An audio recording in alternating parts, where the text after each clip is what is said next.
of the light.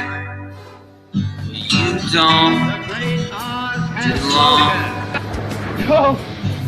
Pay no attention to that man behind the curtain. I see Pay no attention to that man behind the curtain.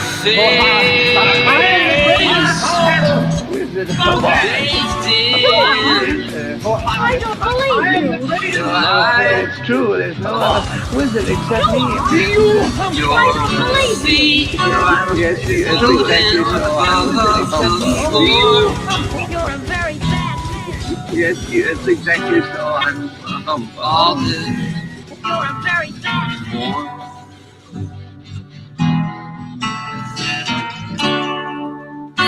It's plain as the day, or night will come. You got it going on, no matter how hard you run.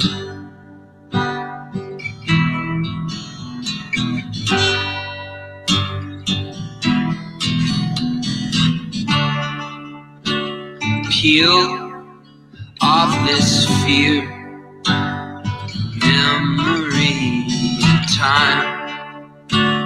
I'm fairly certain I know what you, and you'd see your face bathed in the light. Your feet floating above the floor.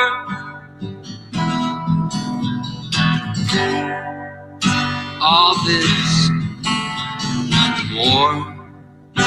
All this more. All this more.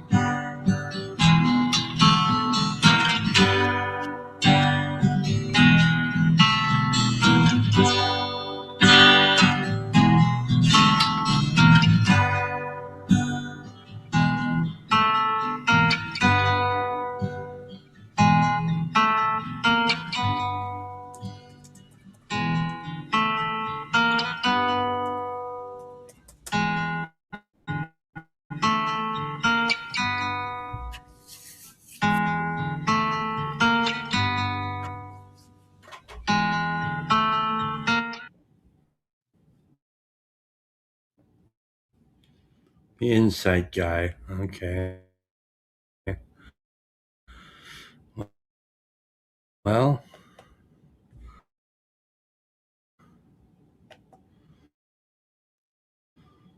that's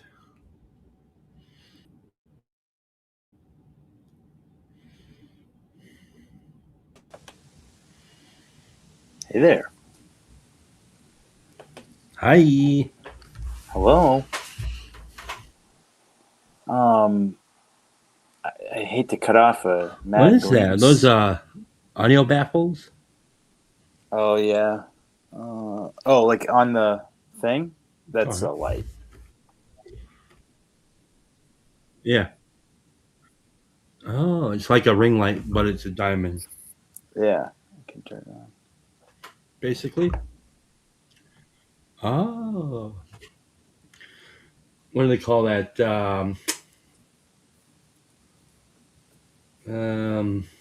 What's the diamond people?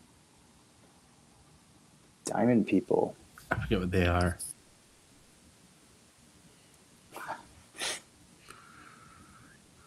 Jews? They're like the secret society people. Oh, I don't know. Jay-Z and the diamond people. Illuminati. Dang it. Now I gotta figure out my conspiracy shit. See, I knew you knew it. You're the guy. You're the guy. You're in that Illuminati. Yeah. You. You could do a really good De Niro. Thanks, man. Well, yeah, it was. I had a little spark of inspiration, and but it wasn't like anything good enough to where I was like, well, I should like really do anything. But kind of just play around with the writing thing. So I was gonna. I got this like weird. Does YouTube ever do this to you, where they like send you? They send you like the algorithm just like pulls something up from like 10 years ago or 15 years ago, just some random weird shit, and you're like, and then you watch it, and then like, and then the other like the new comments are like weird. YouTube's serving Yeah, me this up after like 15 years, and it's like, yeah, I'm one yeah. of those guys too. What are they doing? What is that? So I had this weird one where this lady had surgery. She was from Dallas, and she had surgery and woke up with an English accent from like Oh, London. And apparently, this is a syndrome called accent syndrome. There's only like 100 cases of it. I don't fucking know. Anyways, so that was on my mind. And then um, up north of here, a couple hours, there was up near Appleton, there was a tornado and stuff up there. I was watching like the local news on YouTube, and I was just like, "What happened to?" Because I don't watch the news anymore. But I'm like, "What happened to like at least some modicum of professionalism, like as far as it relates to like if you were the news guy or something, like you'd actually dress a particular way, you would have proper speech, you wouldn't say things like debris, you would say debris, you know. And I was like, what has happened? And they're all like, yeah, and you know, and like, and you know, and so like, and you know, and these guys are like out on the street doing the broadcasting, and I'm thinking, what the fuck happened to the news, bro? yeah. They're all on OnlyFans now. The people who say debris. That's fucked up, dude. Probably true. But yeah, so like I was thinking about writing a poem about language because like there was a time I think when freedom of press was like this institutional idea that was important in America at one point. And I think it was a like a beacon for something greater, like a higher standard.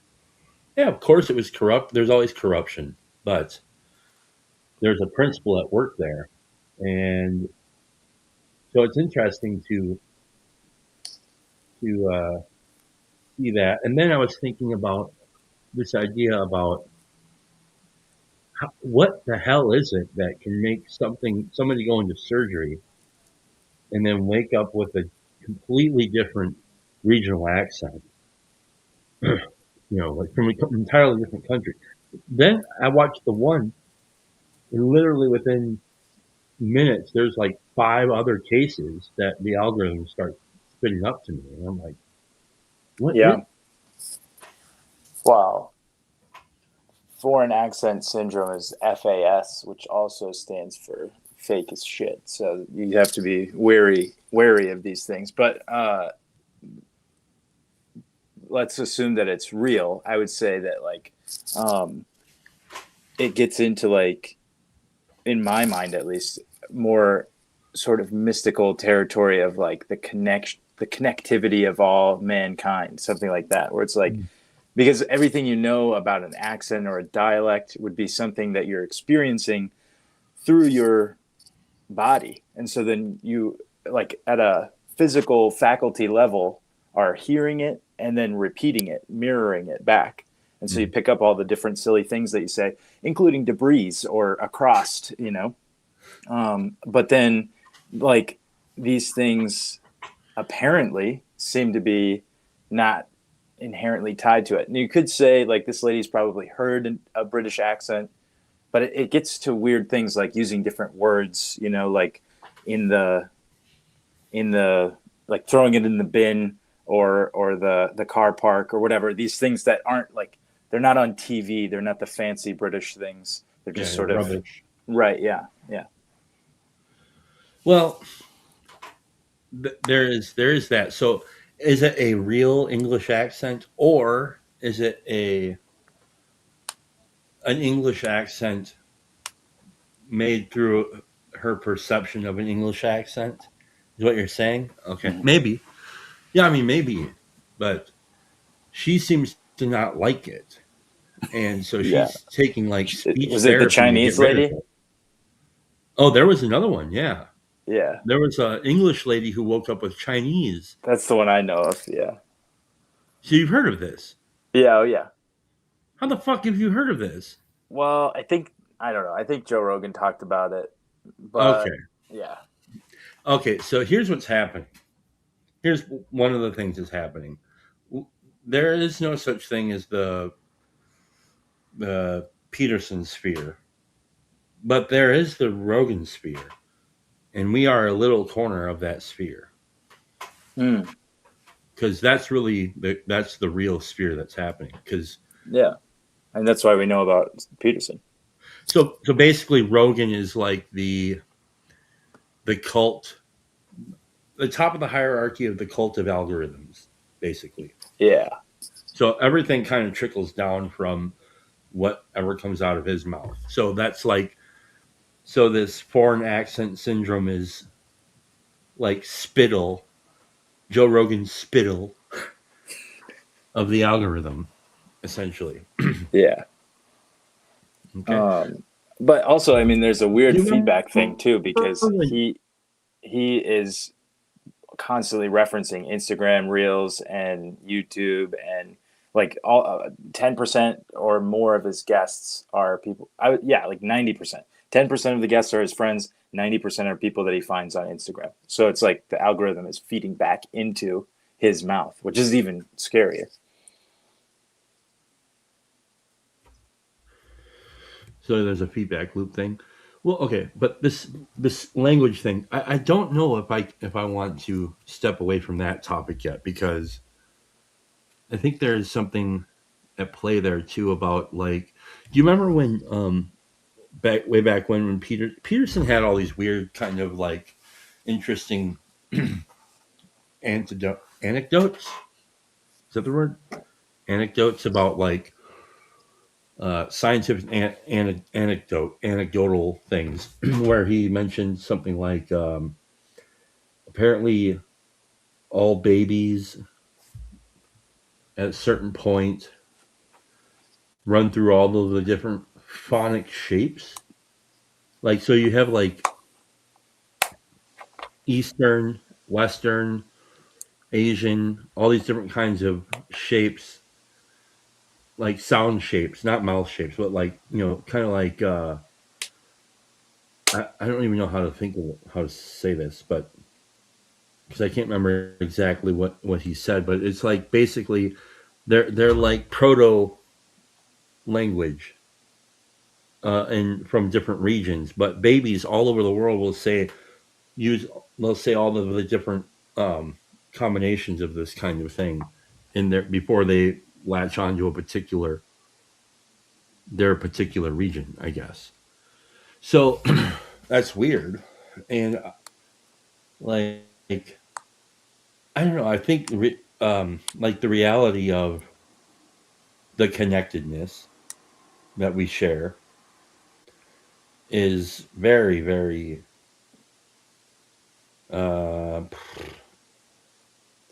ineffable, or that's not the right word. It's like to approach the situation with like any kind of hard assumptions that you're unwilling to bend on is kind of ridiculous in some sense, because like we really don't fucking know. And I'm not saying like, I'm not pointing to like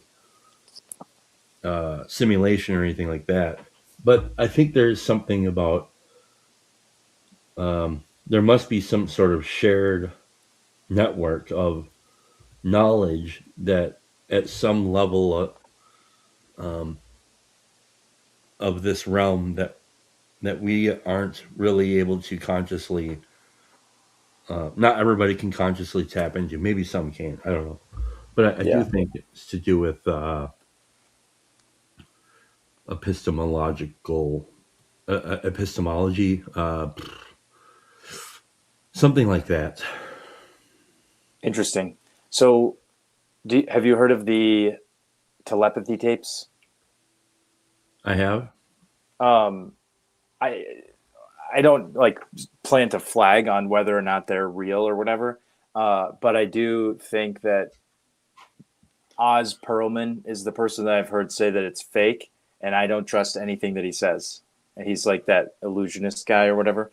Yeah. Um, and Seems like a so pretty elaborate hoax if it's a hoax. yeah, but that's his job as elaborate hoaxes. So he's sort of like, like I can do it, so anybody can.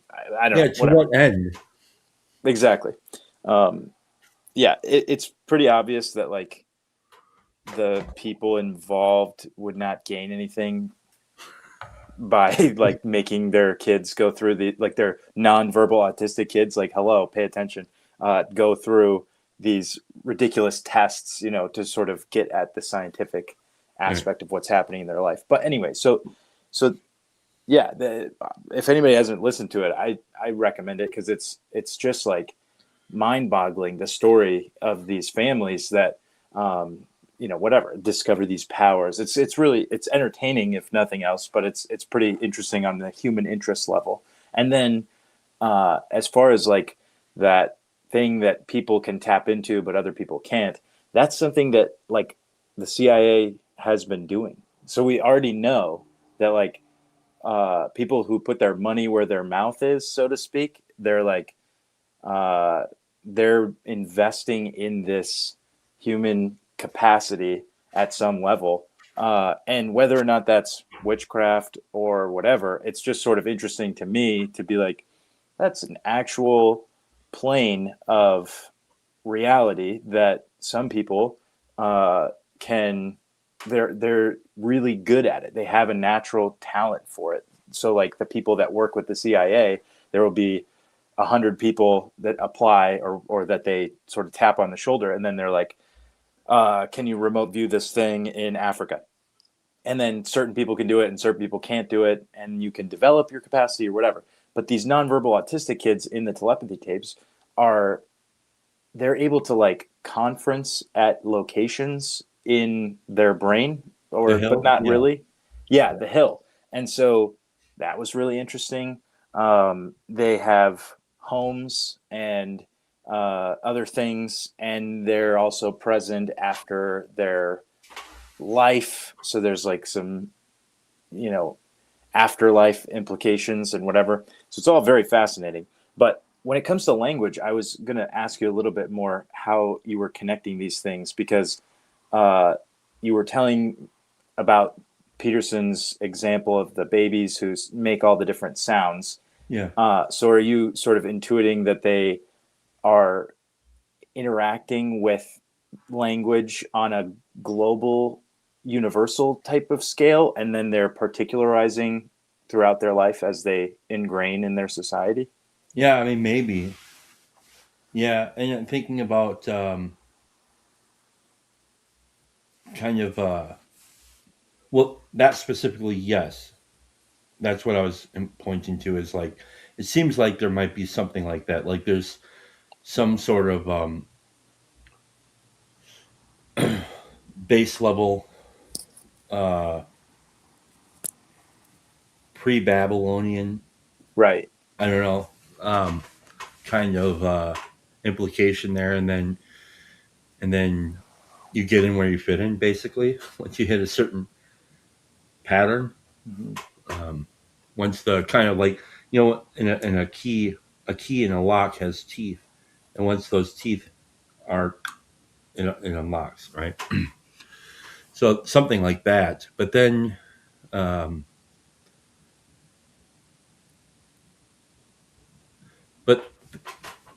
then there's like this idea of like how do how do we know how to breathe when we come out of the womb? And there's things like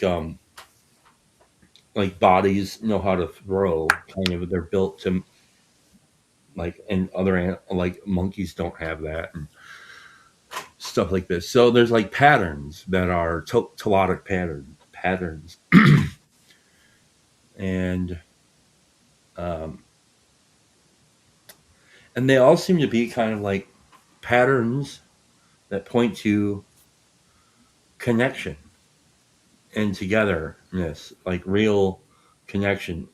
Um, and then like so when we kind of like, what's the word?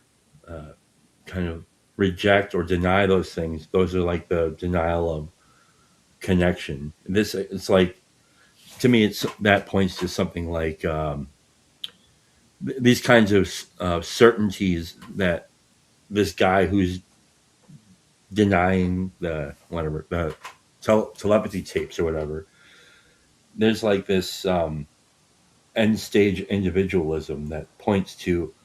I think end stage individualism and materialism are they go hand in hand. They have to, because in order to actually believe in um, something like family and um, and spiritual connection that's deeper, even if you were to like point to family, that's way deeper than material, and it's way deeper than you as an individual.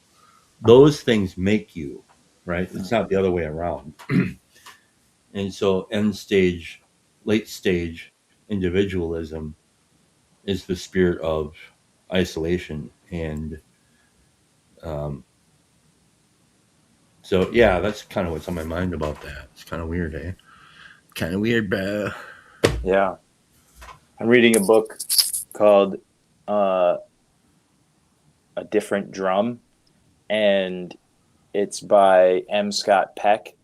And he, in the beginning, is talking about how rugged individualism is the spirit that dominated his culture growing up. So he was like going to a boarding school in New England, and he lived in New York somewhere. So he's from this sort of like, comes from money in New York.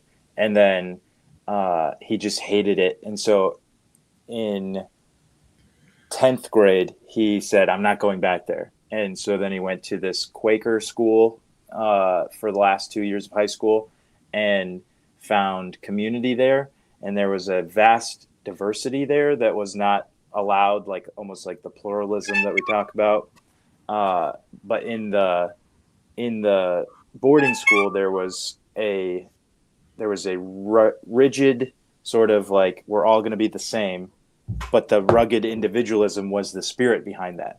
So there's this weird thing about like conformity to the spirit of individualism is sort of in our culture.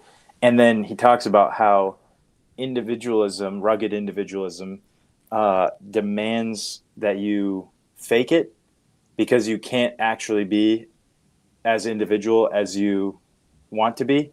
Like you have needs. Yes. And so then you have to fake it. And so the system that's demanding this of you is also demanding the lie.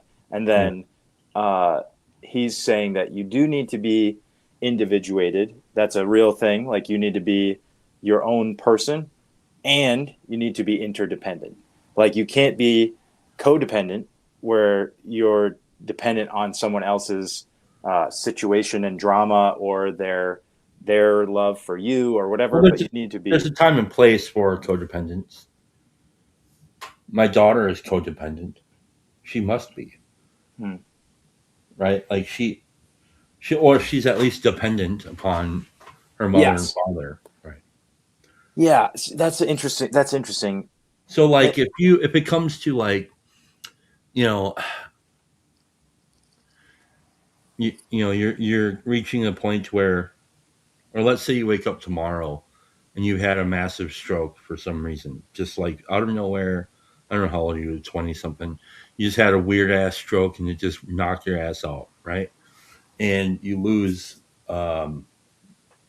abilities to do this or that, you will be codependent.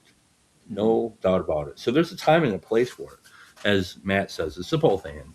It's Yeah. like it's when these things kind of get out of skew. They get out. They get wrong sized, right? So Yeah. to try to like aim for right sizedness is good, I Mhm. think, and that's yeah. So go ahead. Oh, I was going to say, so the word he uses is interdependent. And Mhm. I do think that there's a little bit of a caveat of like maturation. So what you said about your daughter is interesting. And I don't know, codependent has all these icky sort of connotations, but like it might be right. And just dependent might be a fine word The for, proper word is to be in communion. That's actually what we're talking about. yeah. All these kinds of words, these dependent, all these they're all secular scientific words that are basically parasitical off of like these older patterns, and they are actually, again, they are kind of words that are self-will tools, Mhm. basically. So yeah. Okay. So I have thoughts on, or I have questions about codependency, but I think for the sake of this conversation, like the process of individuation is the process of maturation into someone that could be relied upon. And so that's Yeah. sort of, I just had a conversation. I was editing it right now, um, about the masculine and feminine archetypes and that pattern in the world.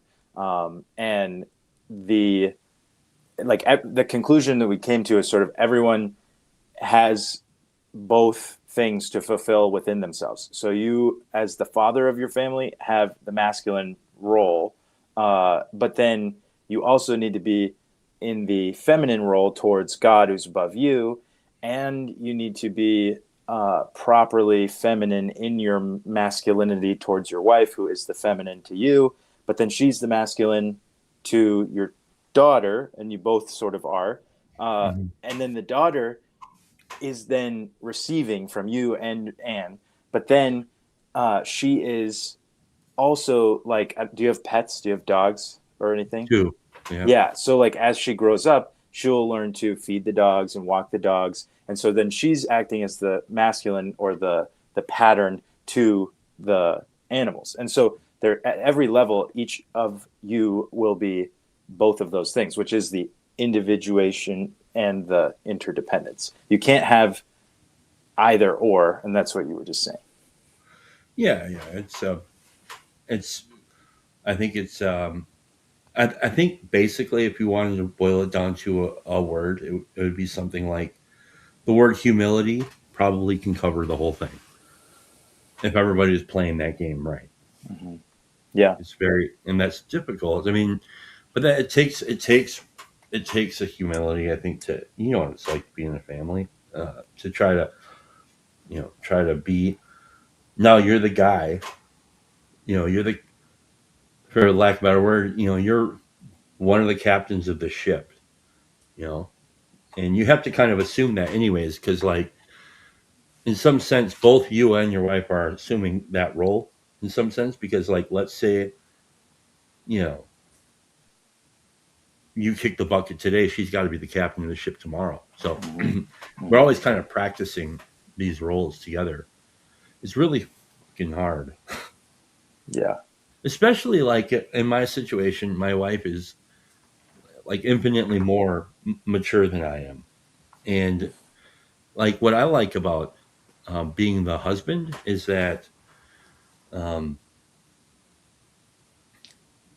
in this situation, our situation is she well, first of all, she selected me, right? I mean, it was an agreement that we had. Like we did come together, and you know what I'm saying. But like at the end of the day, like Peterson says, they do the selecting. Let's face it, right?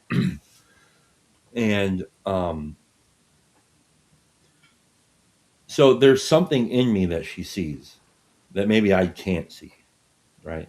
And or maybe sometimes I do see it or whatever. But there's something good there that is um, that is good. But like one of the things I think that she probably likes about me is probably one of the things that she dislikes about me. Is the trade off is this guy is like kind of like a daydreamer.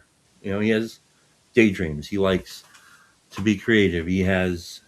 Uh, he has a kind of um, a thirst for asking questions in life, and he has the kind of like he's kind of like a child in that way. And the flip side of all of that is that he asks too many damn questions and he's like a child, you know. And so like her role is very much like, and she's proper in this way. Like she knows how to communicate, and and hopefully soon, I'll come to a place where I won't be such a fucking moron because it's hard. It's hard to live with people, and she's easy to live with. I'm not easy to live with because I don't know. I'm not trying to make excuses. It's just a fact. I know this about myself, and I'm trying to figure out how to be more of the kind of man that doesn't have to admit that, you know. Hmm.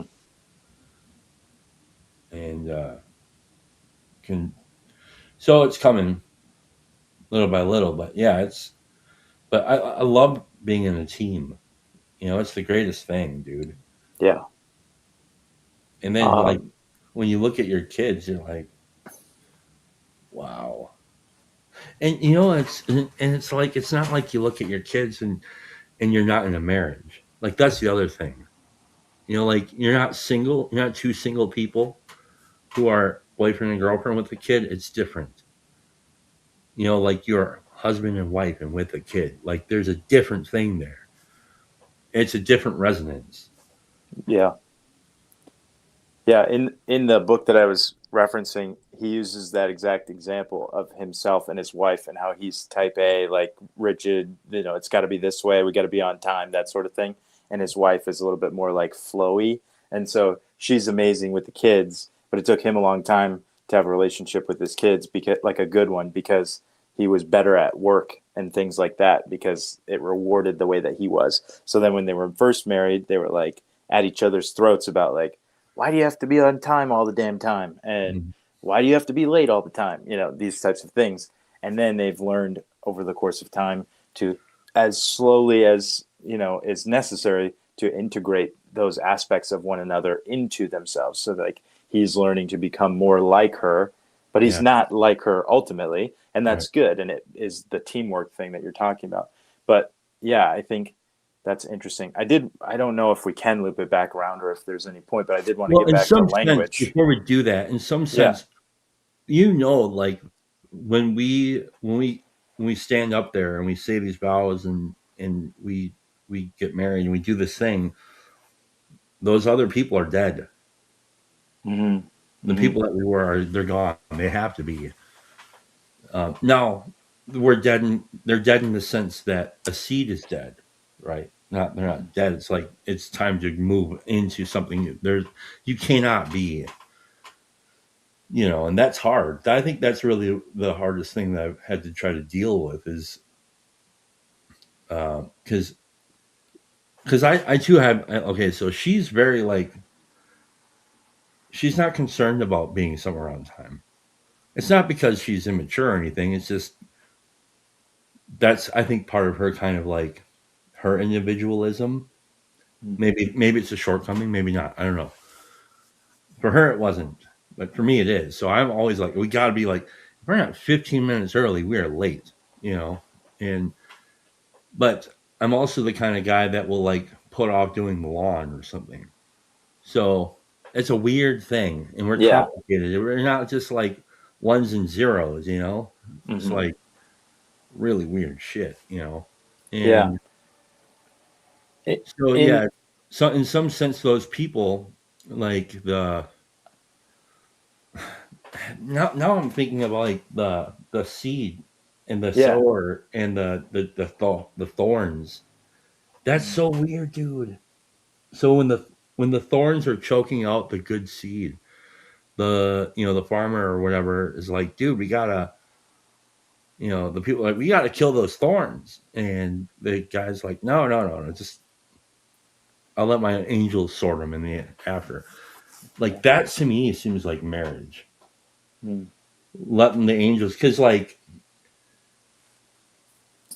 each of us are playing the sower or whatever, and then the people who are wanting to weed out the thorns, and we're playing both of those, and we're dependent on the angels. So that's why like that vertical, horizontal, the attitude and altitude thing they have to be there. And we can't just like be running around like fucking morons. Like there is no higher, there is no highest. Yeah. Like it has to be there, and it can't be either of you. Yeah. Right. Yeah. I was going to say the image that was popping in my head was traditionally grooms wear black to represent the death. Like the marriage day is the happiest day of the woman's life, but it is a grim ceremony for the man. That's the symbolism. And it's kind of interesting because that's an inversion once again of the light is the masculine comes into the darkness is the feminine, but the wife as the soil and the man as the seed is obviously that would be the masculine feminine translation of a plant and the seed. That's what you were talking about. Your wife sees something in you and she can draw it out of you, right? And that's like the beauty of your marriage to Anne, is what you can grow into as the structure that then bears fruit. And so obviously I think there's truth in the way that I was saying before about the masculine and the feminine being present in each person that exists. We have those roles to fulfill in various ways depending on where we are. Yeah. I'm just saying hello to Biblio. Oh, sorry. And then the concept of the man being the seed that dies, and then the plant being the product of the seed that grows. So it's you, but then it is everything that is supplied by the wife. So the nutrients are also integrally located in the plant, the new life that is growing from the soil. So it's a both and to combine into the plant that is the product. Yeah. Yeah.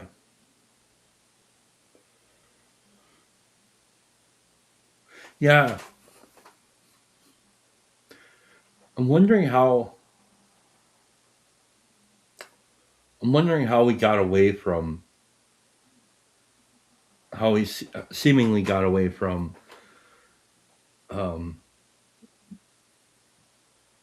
like submitting to this kind of like higher principle of like joyful suffering or something.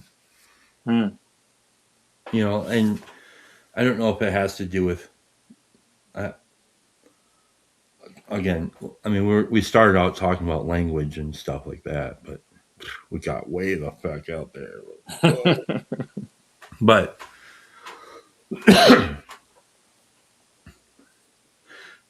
that's how it happens, though, I think, right? That's how you kind of get away off. That's how you kind of get,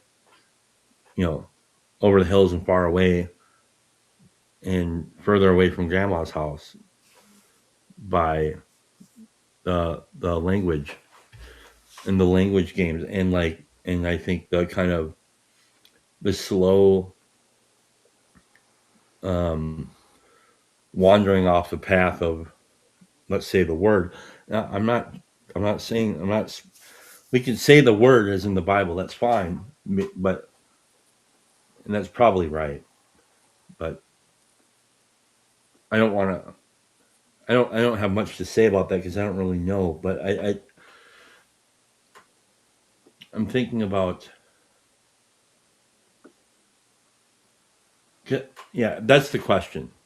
Really, the question is, how did we get there? My experience is, my experience of thrownness is I feel like I came to in a realm where there was already kind of like all those patterns are all frayed ends, and now we're here to kind of try to like make sense of those frayed ends and hopefully, you know, heal a little bit at a time. And it's a constant thing. Um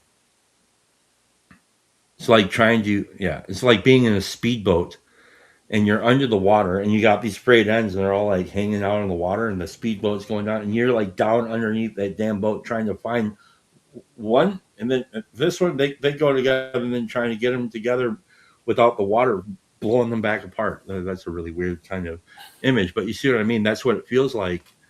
um and then there has to be a simpler way.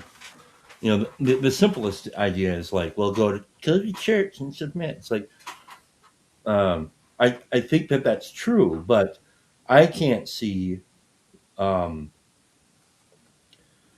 I can't see, um, the collective, the overall, all of us having like any kind of like meaningful awakening through an act of self will.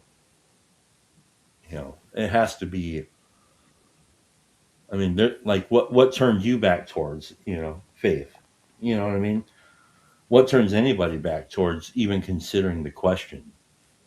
And so I'm happy when anybody considers the question. I don't care if they're fucking talking about crystals. I don't give a shit. If you're considering that, good. That's a start, Mm-hmm. right? I think that's a wise place to, if you're going to start at all, to turn back towards something other than yourself, then fine.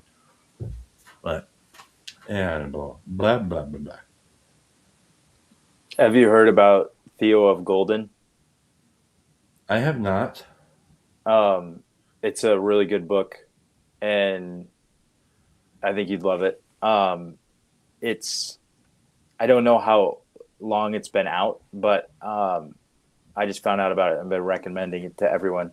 But it's about a guy, and he comes to a small town. And he's like I gotta this let my mysterious. dogs out. Oh, okay. Continue. Okay. It's about this guy, and he's mysterious, and you don't know much about him. And then he goes to a small town in Georgia, and he starts to connect with the people there, and he stumbles upon an opportunity and a silly idea, and then he just decides to give it a shot and see what happens, and it ends up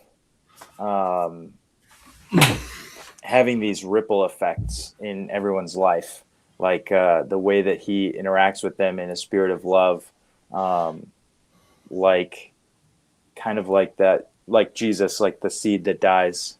And anyway, I think it's incredible, an incredible example of sainthood and the opportunity that is before everyone that has contact with the pattern, with the word, with the truth. Like that's the point of going to church, I think, is just to get in contact with the pattern in a structured way or something like that.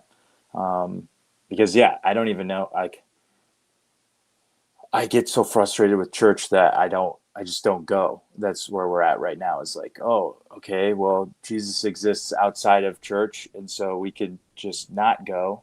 I'm trying to start like What's an your estuary. frustration with them? I feel like It's got to be legitimate, bro.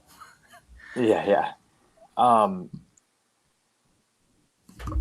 My frustration is that all of the time that is allotted is towards, at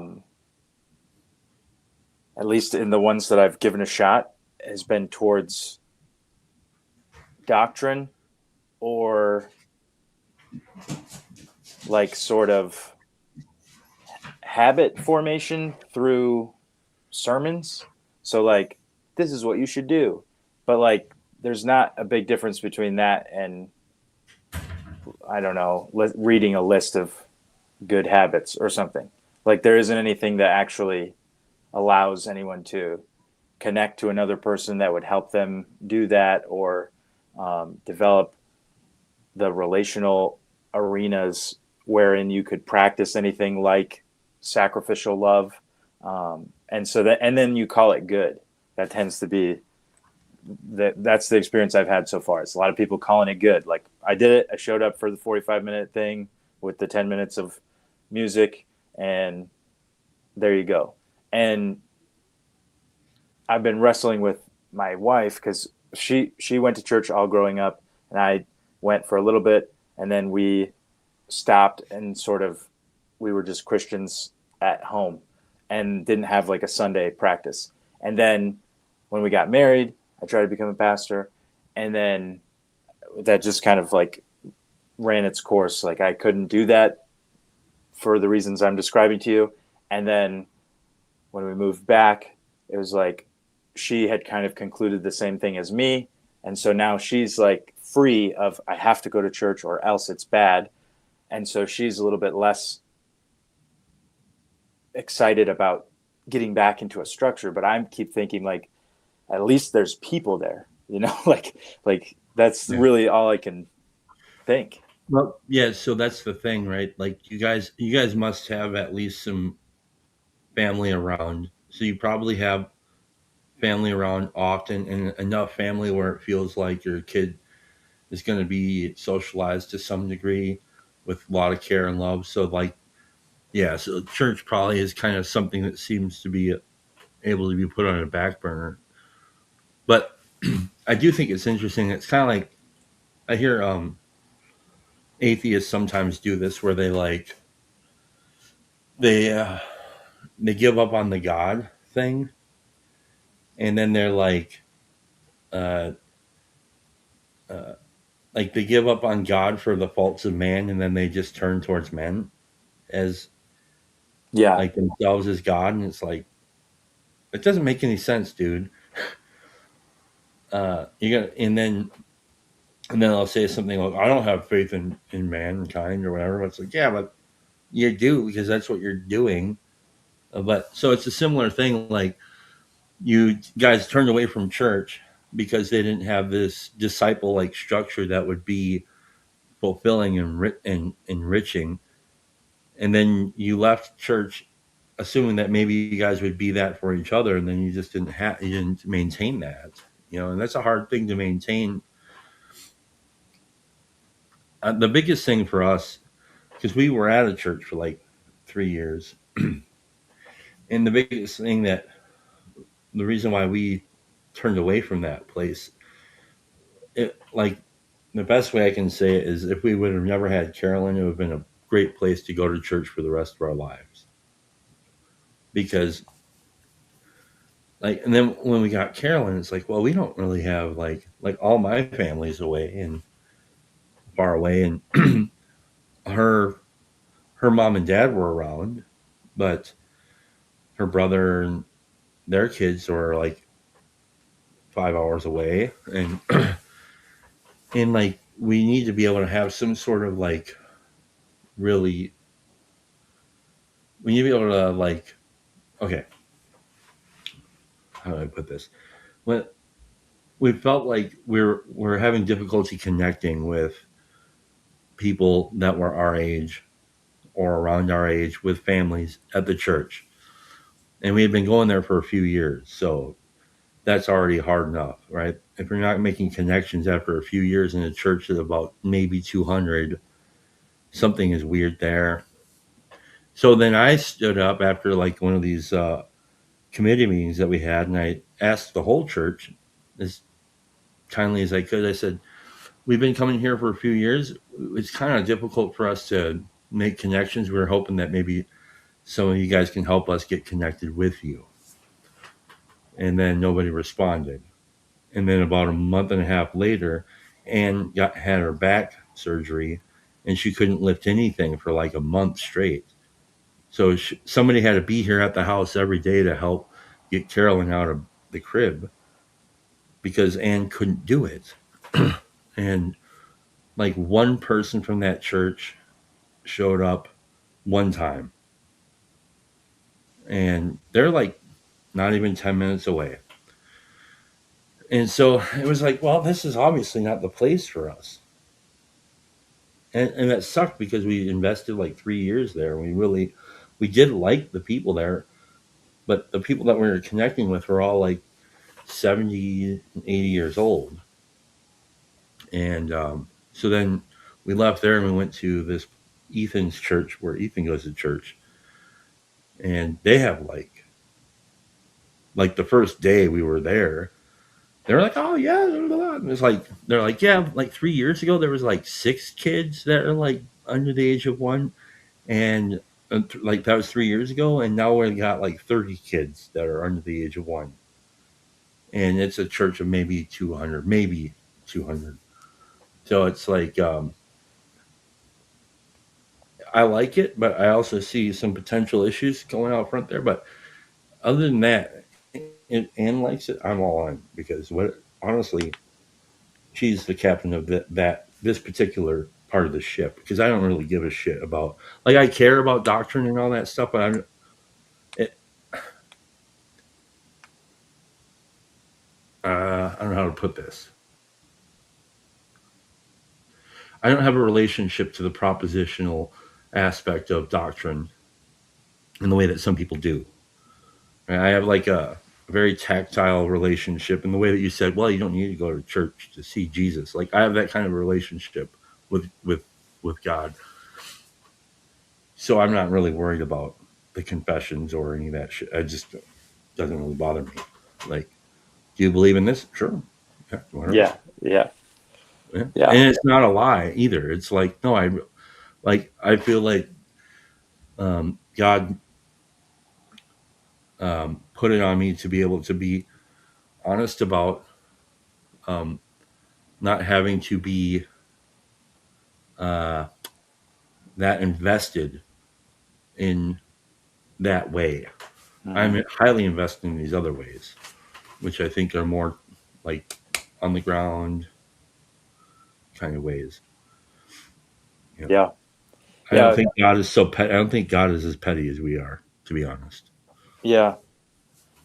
I was gonna say a person. I don't need to say their name, but somebody who's in the corner, and I don't know if they've talked about it on the internet, so it's their thing. But like, they were talking about how um, they go to this church, and it's like a mega church, which they disagree with fundamentally, but then, like in concept or whatever. But then they have really good community groups, and so they found life in those community groups, and that's why they kept going on Sundays to this mega church. And so it's like they never talked to their pastor in a million years because he's just that guy. Like even if they ran into him in the coffee shop, it'd be like weird to talk to their pastor, which that I would disagree with that. But they were saying, yeah, me too. And it doesn't change that this is how we're connected to these community groups. And so it's great, like we do that thing.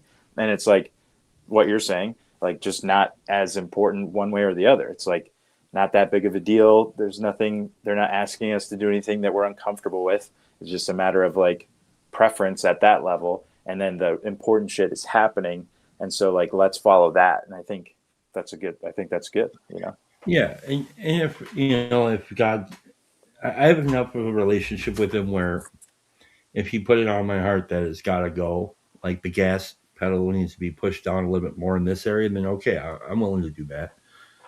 But it's not there. Yeah. And if if I was to really operate out of my desires or whims, I guess it would probably be like, well, we're going Catholic. That's and that's it. But that hasn't come to that. Yeah. Like she grew up Catholic, so uh, kind of nominally, I guess, not exactly, but kind of, and then fell away. And then I like the idea about being a Catholic, but if she says no, then no. Yeah. That's what it is. I don't think that I don't think, first of all, I'm not really interested in like trying to discern whether or not I'm going to heaven or not. Yeah. It's none of my business. I'm not saying I don't, I'm not saying that I don't want to be there. That ain't it. I'm saying it's none of my fucking business. Yeah. And That's a good example of not worrying. Like worrying can't change your height or change hair on your head black or white or whatever. That whole thing. Uh, I think that's sort of the same spirit that you approach the propositions with. yeah. Yeah. But I could be growing a lot more. That is, we already talked about that. Hmm. You know, that's always kind of on the table. Growing as a man, you know. Yeah. Did you see the piece I wrote on Substack about experience? I saw that it was put out there. I don't read people's Substacks. Oh, that's okay. I You just did write read them and put one them of out mine. there. You did read one of mine, so Well, sometimes I'll skim, yeah. but it's not a priority. I would, if I was a good man, maybe I would read everybody's Substack. No, it's not that. I was just saying, like, did you read it, or can I? I'll explain it in a sentence. It was just about how our language sometimes can preclude us from relationship because it redefines experiences. So then we're both experiencing something, and then we come up, if it's the same thing, we come up with two different ways of describing it, and then we talk and we need to like adjust it to unify. But often what happens is I have language. Yeah, very good. Sorry. Very good. Back to the marriage metaphor. And then so what happens is we have language preloaded, and we're like, whatever I experience is the language because it's important that I have my certainty. And then other people are too far on the experience side, and they're like, all language doesn't mean anything because the experience is what's primary. And I'm much closer to those people, which is funny because I'm such a language person. But the difficulty we get to is like, especially in Propositionville, is you're not talking about what I'm talking about, or the way you're talking about what I'm talking about is wrong. And then you have this division that is almost insurmountable. So I wrote my thing and whatever, and then I had a person reach out to me, and I posted that on my notes thing in Substack. It was a mentor from 5 or 6 years ago that I haven't stayed as close to as I would like to. We have a lot of relationship, but in this journey of like not going to church anymore, this person was at the beginning of my going to church journey, and we have deep relational connections. So when she commented, she knows a lot of the stuff I didn't say in the piece because I don't want to talk about people in specifics in a rude way. So she came to me and said some stuff, and I was like, I flinched, like, oh, I hope that she's not upset about what I said. But she was like, I totally get what you're saying because I too want to be understood. Like I want what I have to say about an experience to be understood. But sometimes I can prioritize that over being loving and being connected. And she basically just said about herself, like, I hope that I can grow in that way. Jesus help me, that sort of thing. And I was like, wow, that was amazing because that was exactly what I needed to hear, but she didn't say it to me. And so it was a beautiful, like, correction of my heart in that. Cause I was like, isn't it so frustrating that we can't just connect and be understood and understand one another? And she was like, yeah. And here's why that happens to me sometimes, you know, like, oh shit. Like, yes, that's what I'm doing. And that's what I need to correct. And then I had another friend comment on it, and he was like,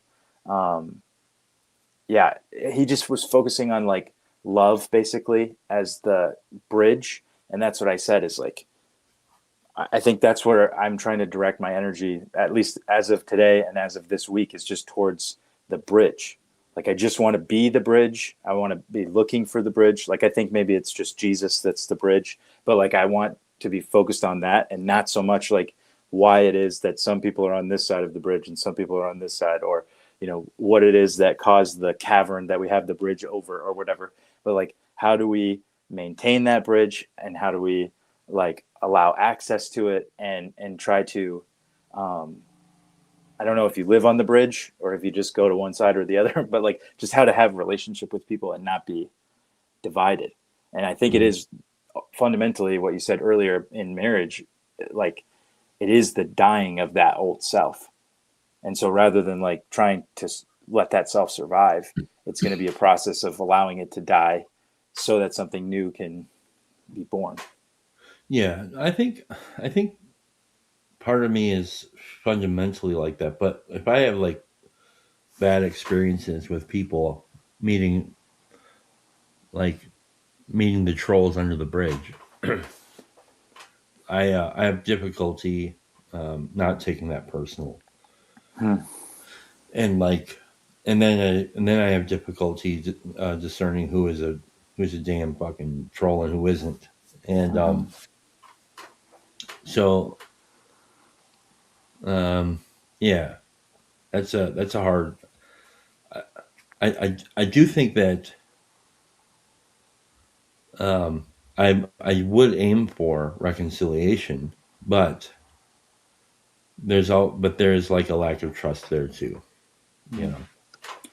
What does trust look like in like the amends process of recovery? Like, are you're doing your part to extend an offer to restore it, or? Yes, yeah, that's what that looks like, and that's like just trying to clean up my side of the street, and then um, like if they kick your ass or throw you out of the office, then that's their problem, right? But it's yeah, they say get lost, and then you get lost. It is what it is. So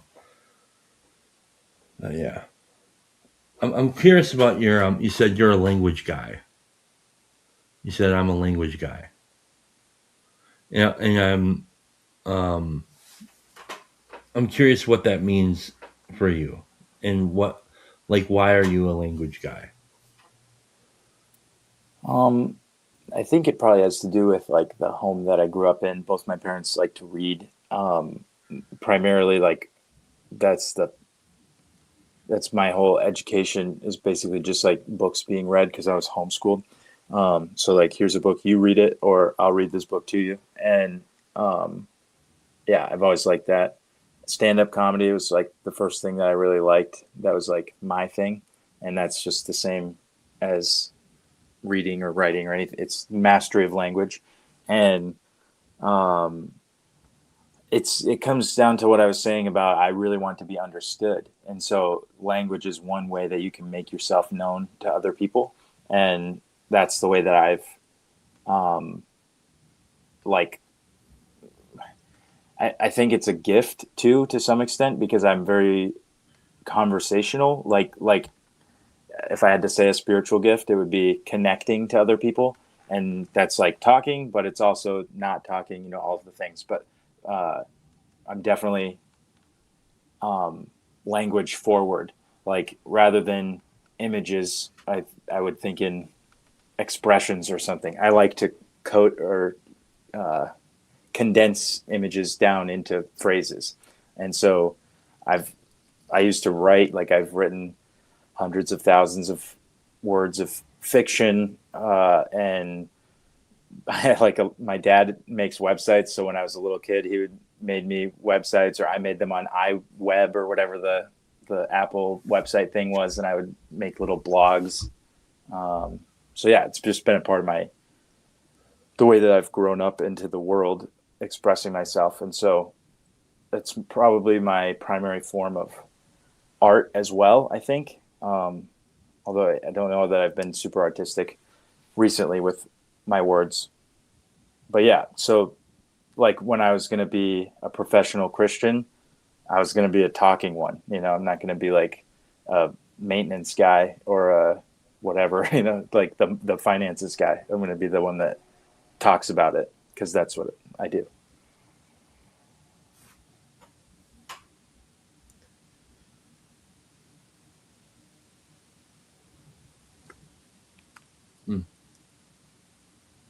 No shade at the maintenance guy or the finances guy. I'm just saying like I can do the maintenance and I would happily do it, but it would be worse than some other people doing it, or the finances don't. Yeah, that's not my bag. Mm-hmm.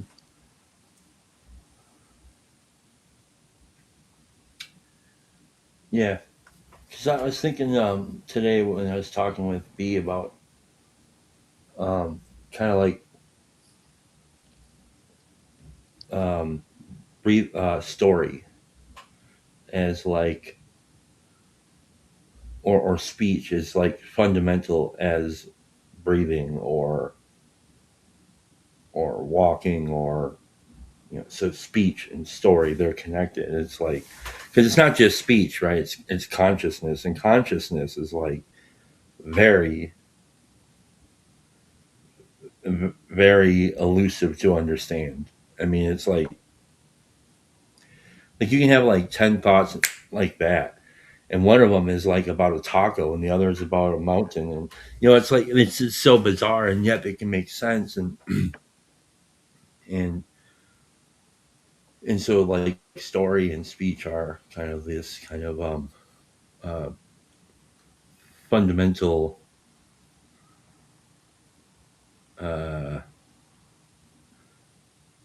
even like maybe a fundamental uh, responsibility to a degree. It's like so yeah. That's why I'm trying to think of like what does it mean to be a language man? Like what do you do with that? What do you want to really do with that? And have you really sat down and like examine that for yourself? What that means? What is a language man? Is a language man a man who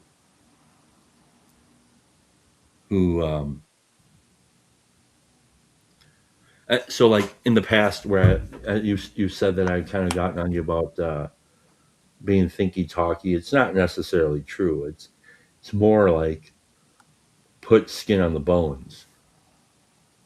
That's what I want. That's what I want you to do because I think like if you're going to be a language man, like that's our as a man. I mean, I think our job is to be kind of like the kind of guys that can put skin on the bones, and and so what does it mean to be a language man? Is like it's important, I think. Mm-hmm. So yeah, I don't know, just throwing that out there. Yeah.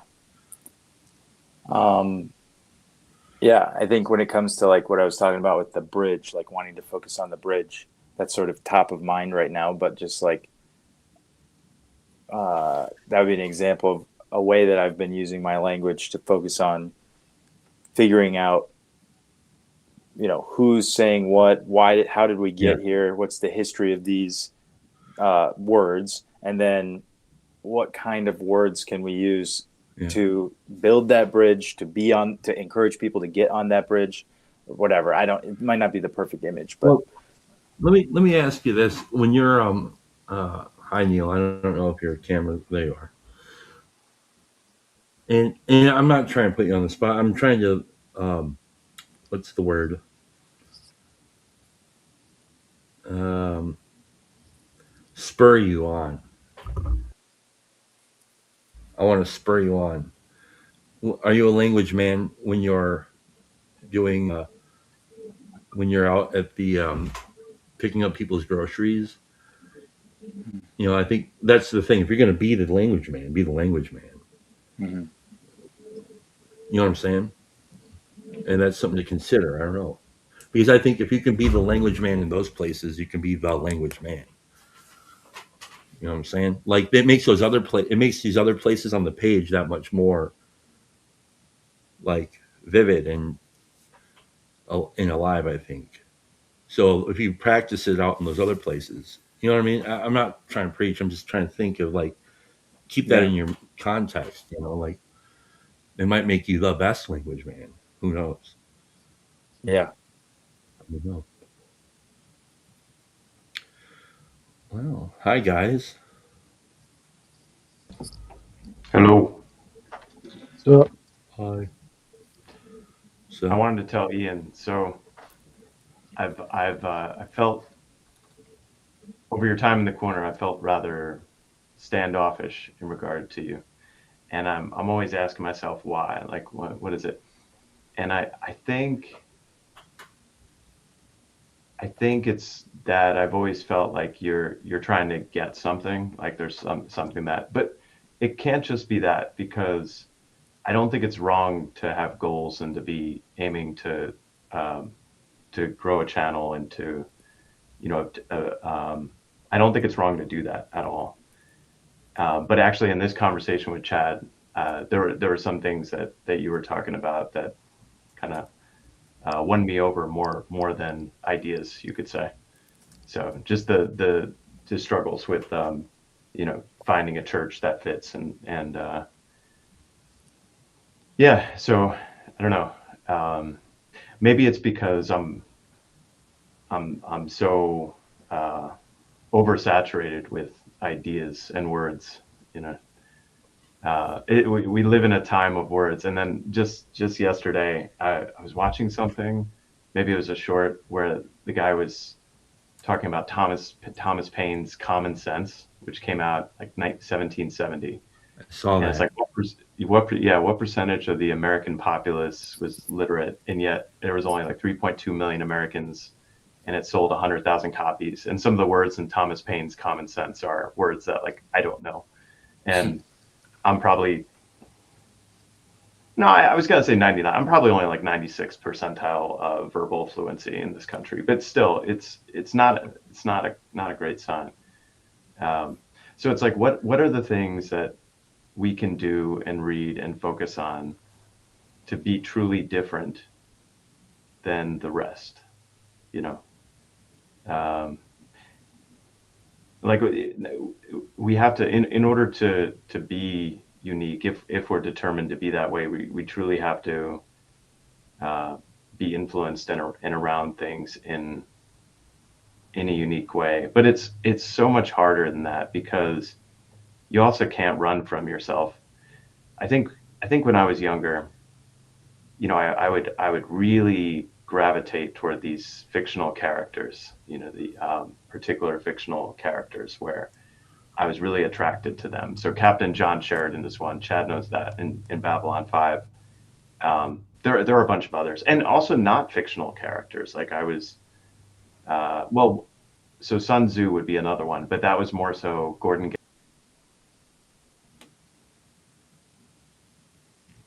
Well, that was weird. You don't like The Art of War, Chad? I don't know. He just pounced out. I didn't do it. That was weird. You kicked What did me. you do? No, dude.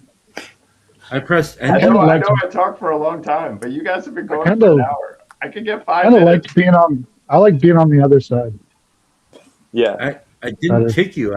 I pressed enter and then it kicked you.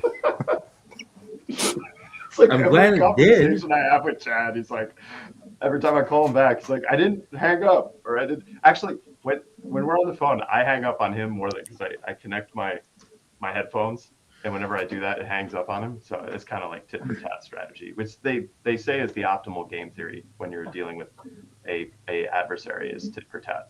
So yeah. Sometimes I just hang up on him just for shits and giggles. Yeah. Michael, what is it? 6 a.m. You're driving to work? 8:20. I'm coming. Hey, Michael, I actually. True. Finally, we get that goy. So much gratitude. No, Michael, I quit Twitter, but I was wanting to message you Oh, because one time I was talking to you, you're talking about Percival. And you said there's a part where he has like a evangelical conversion, and I want to know where that is. okay. Like which book and what part? I mean, I don't know off the top of my head. I'm driving right now, so. All right, I got another troll Twitter account. Maybe I'll friend you on there. I mean, I have email too, so. Oh yeah, I actually have your email. I forgot. Oh yeah. She said, send me an email. Because I think I actually found the Holy Grail. If I had your beard, I would You do found the TikToks Holy Grail Yeah. in Wisconsin? It was No, the last place you would check. Yeah. It was in my I closet. found it in medieval history. Oh, And okay. it's very much like when Indiana Jones chooses the most modest cup, and it gives him eternal life. Yeah. It's basically like that. Everybody's looking too hard, but I've got to do more research. Nice. Sorry, can I very quickly say I wanted to jump on because I wanted to apologize to Chad because you sent me a message and I thought your short story was good enough to become a play, and I've just been ridiculously busy and wasn't able to. I didn't interact. I didn't with take it. personal, bro. Okay, I just wanted to let you know that I think it's a very good piece, and if you turn it into something, I think it would work. It has legs, as they say. I was hoping to kind of like see if you would help me turn it into a play. I don't know how what like I don't know what do they call that, the playbill or play script or Yeah, what is that? Yeah, I don't know what a like script looks like. The format of a script it's kind of it's a little wonky for people. Once I'm finished with the Macbeth It would need stuff, more I might meat. be able to. Yeah, you could expand a friend of couple mine- of bits. Yeah, Why is everybody Yeah. touching their beards but me? because of your lack of beard. So That's Grow on one you. and you'll my touch it. one of the guys at church I sent it to, and he is like I guess a published writer, a fiction writer, and whatever. So he's more of an expert than most people I've talked to about it. He said it's good. He said it's not finished. And that the structure of it was kind of weird. And I that, liked it a lot though. but I don't he know liked it. if yeah, I don't know how many other people have read it, but I thought it was one of your stronger pieces. I dug it. It was good. It explored a lot of things, and I liked. I agree, and the challenge is that Chad has. It's going to sound corny. Chad has the soul of a poet. You don't try to put the soul of a poet in a traditional, typical narrative box. It's not how it's meant to be written or read. And so it's a delicate thing between how do you edit something that's written poetically but as a narrative. I don't know how. Yeah. How do you maintain the poetic characteristics? Yeah. Either way, I think I just want to play a little. I appreciate you coming on and telling that to me. That's really cool, and I'm looking forward to when it gets put out there more publicly, officially, and then seeing just playing with whatever to do with it. And right now, I'm trying to write this other thing too. I won't talk about, but You want me to drop my reading of it, Chad? You want me to just let it out there, or like because right now it's unlisted? I want to wait until Matt, or I'm sorry, Skank does the thing with the thing, and then we could do that. But I have some ideas about things I want to do, and I just want to play with my friends. Really, I don't really. That's not true. I want them to enjoy it. I want to play with my friends. I do like that people like it. That's very cool. I'm very happy with that. But I don't. I want to always remember this, that I'm just a fucking tile guy. Okay, that's very important to remember. So whatever. But I really like the piece because of how personal it is. It's a piece that I expect from someone like you, where like I have a friend who wrote a post-apocalyptic story that is concerned with people with disabilities because he works with people with disabilities, and there's little things in things that characters with disabilities do in the story that you go, I know that this is actually taken from someone that this guy knows. And that's the category that piece in particular is written in, where it's how the miraculous and how the 12-step program works. When I'm reading it, I'm like, he knows something about this. That's what this is about. Like it's interesting in that it's kind of about God's sovereignty and also about the benefits of the 12-step program. Yeah. Yeah, I thought that was the weakest part of it. And Chad said to me, I'm not taking that out. I was like, I've already experienced 3 years of your lectures. I don't want the final 5 minutes of this story to be your lectures. He's like, well, forget you. I'm like, all right. Let me also say while I'm on here, Sartori, it has come up in the last month a bunch of times that you are someone who has infected a lot of my biblical thinking. It's when we're going through certain stories, I'm like, well, Michael Sartori would say this. It's like I'm representing you like you're a major rabbi, okay? I'm like, well, obviously, Solomon was just getting ahead of himself with his missionary work. Okay, my idea for the TikTok reel was your kids would ask you a question, and then you would pull out of your beard like a Post-it note and unroll it, and then you would answer it. And it would just be like all these tidbits of wisdom. This new the beard of skinnier wisdom book or something. This new skinnier book to influence people with. So I gotta Hey, well, I gotta make a video about it, but I gotta say that when I first started paying attention to TLC, you guys did a video about the Epic of Gilgamesh, and I loved that. That was like one thing that like when I first started paying attention, I was like, this is what I was looking for. I'm so glad you enjoyed that, Yeah, Jacob, because I was great. mostly using Jacob's channel at that point. He was like, "Why? Why are you doing this?" I'm like, "Because it's great. That's why." Yeah, it was. Freaking love It made me want to like read about ancient Ugaritic texts and all that stuff. You know? So. Good. I'm glad you enjoyed it.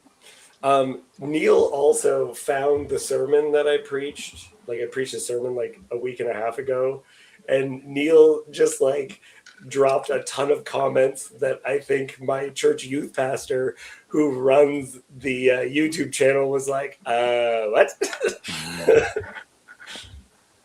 Who's this Minecraft guy talking about? Also, very few people use my church's YouTube channel. So it's like video just gets like 5 views, 5 views, 5 views, and then 80 people watched the one where I preached. And it's like TLCers making very specific comments. Doesn't your pastor know that you have twice as many people that take your biblical interpretation seriously than the pastor? It's so weird. It's so weird because I go to a very small church. It's yeah. Anyway. Yes. Wow. Well, I really love that you guys all showed up. I feel really bad about this, but I should go be a husband. Don't feel bad about that. I mean, you guys are all husbands. You get it. Yeah. So it's Neil said that he was going to go live over on his channel. What's up? It's not true. Oh. That's okay. I got to go to bed. I was just going to say to Neil, thanks for final thoughts. Thanks for popping on to say that. I don't think you fleshed it all the way out, but the sentiment was nice. I do think this is a good place to push in the direction of sort of friendship and relationship, less words and ideas. That's kind of what I was taking. You can't teach passion, and Ian, you have passion, and that's actually probably the most essential thing. You cannot teach that. You cannot instill that. I don't know where that comes from, and that is going to serve you well. So, thanks. And yeah, thanks, Chad. Thanks for talking, and good to see everybody. Yeah, dude. You too. Well, does anybody else want to say anything like before we go? Awesome. I miss y'all. There's been a lull. Yeah. It's yeah. So I miss Sartori dropping content. I miss that Goy. I even miss Mark S doing his In the Darkness. And yeah. Sartori's last video. Dude, was awesome. I'm looking forward to that wobble.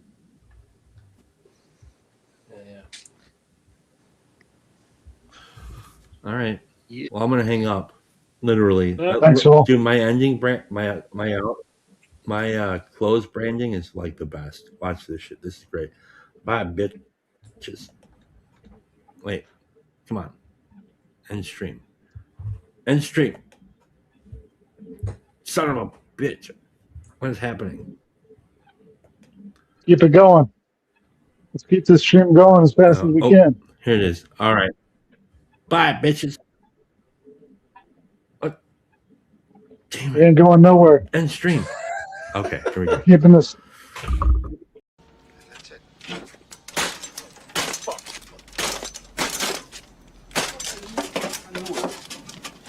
I can believe it. I can't fuck it.